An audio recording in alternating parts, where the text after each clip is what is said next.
নমস্কাৰ, মই মোৰ সকলো জ্যোতি সুন্দৰীক মোৰ ফালৰ পৰা সম্ভাষণ জনাইছোঁ। নতুন বছৰ আহি আছে, গতিকে পুৰণি বছৰে মেলানি মাগিবলৈ আৰু বেছি দিন নাই। নতুন বছৰত আমাৰ ৰাশিফলে কি কয়, বিশেষকৈ গমে পাইছে ৰাশিফলবিলাক সদায় সাময়িক হয়। ৰাশিফল মানে আজিৰ বা বৰ্তমান সময়ৰ ফল। গতিকে আমাৰ লগ্নফলটো এটা দীৰ্ঘম্যাদী ফল। আপুনি লগ্নফল হিচাপত কিছুমান কথা দেখা যায় যে লগ্নফল হিচাপত কিছুমান অশুভ হৈ থাকিলেও কেতিয়াবা এই অশুভত্বৰ মাজত শুভ হৈ থাকে, কাৰণ গ্ৰহ সঞ্চাৰলৈ। সেইকাৰণে ৰাশিফলৰ ওপৰত বহুতখিনি কথা ডিপেণ্ড কৰে। গতিকে মই আজিৰ বিশেষকৈ নতুন বছৰত বৃষ ৰাশি ওপৰত কি মানে আহিবলগীয়া আছে, ফল কেনেকুৱা হ'ব পাৰে, সেই বিষয়ে কিছু আভাস আপোনালোকক দিছোঁ, যিসকল বৃষ ৰাশিৰ মানুহ আপোনালোকৰ কাৰণে। কাৰণ মই একাদিক্ৰমে গোটেইখিনি দি যাম। 2026 চন বৃষ ৰাশিৰ কাৰণে শুভ বুলি ক'ব পাৰি। এইটো মনত ৰাখিব, কিন্তু শুভ বুলি ক'ব পাৰি। এই জাতক জাতিকাৰ বাবে মাজে সময়ে সৰু সৰু সমস্যা আহিব পাৰে, কিন্তু সেনেকুৱা ডাঙৰ সমস্যা একো নাই।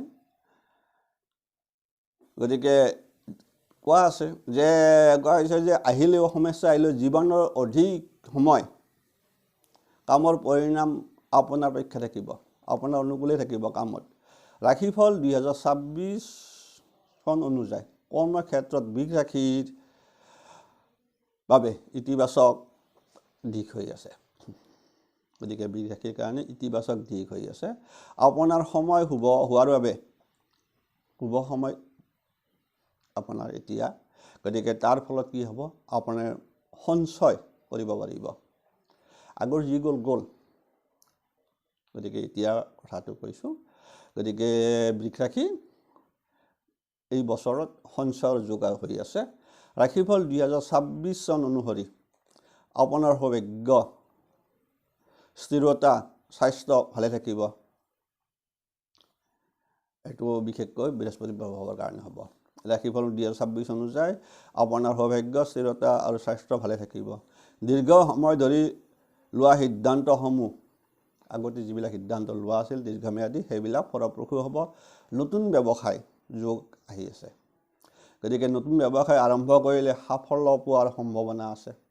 বৃষ ৰাশিসকলৰ নতুন ব্যৱসায়ৰ সম্ভাৱনা আছে। জুনৰ 2 তাৰিখৰ পৰা 31 অক্টোবৰ, মনত ৰাখিব, অহা বছৰৰ জুনৰ 2 তাৰিখৰ পৰা 31 অক্টোবৰ পৰ্যন্ত আপুনি নিশ্চিতভাৱে লাভ দেখিব। জুনৰ পৰা অতি শুভ হৈ আছে বৃষ ৰাশিৰ। আনহাতে পঢ়া শুনা কৰা শিক্ষাৰ্থীসকলৰ বাবেও এই বছৰটো অনুকূল থাকিব। একেলগে কৈ দিছোঁ আমি সামৰি সংক্ষেপে।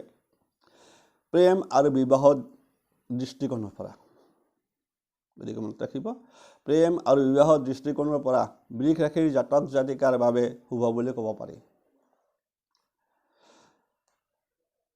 পাৰিবাৰিক জীৱনত বা ঘৰুৱা সুখ শান্তি অটুট থাকিব আপোনালোকৰ বৃষ ৰাশি। স্বাস্থ্যৰ ক্ষেত্ৰত আপুনি আপোনাৰ স্বাস্থ্যৰ প্ৰতি ধ্যান ৰাখক, কিন্তু সেনে বিশেষ একো নাই। তথাপিতো অলপ নজৰ ৰাখিলে ভালে থাকিব। বৃষ ৰাশি ফল সাধাৰণতে এইখিনিতে শেষ কৰিছোঁ। মই দীঘলীয়া কৰিব যোৱা নাই, এইবাৰ মই শ্বৰ্ট কৰিম। দীঘলীয়া তাৰ মাজে মাজে কিছুমান বিষয়বস্তু মই দিম এইবাৰ।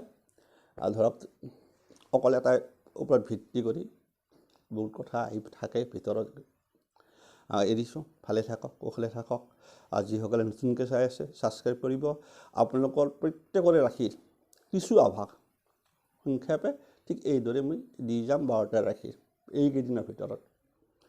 আজিলৈ ইমানে। ভালে থাকক, কুশলে থাকক।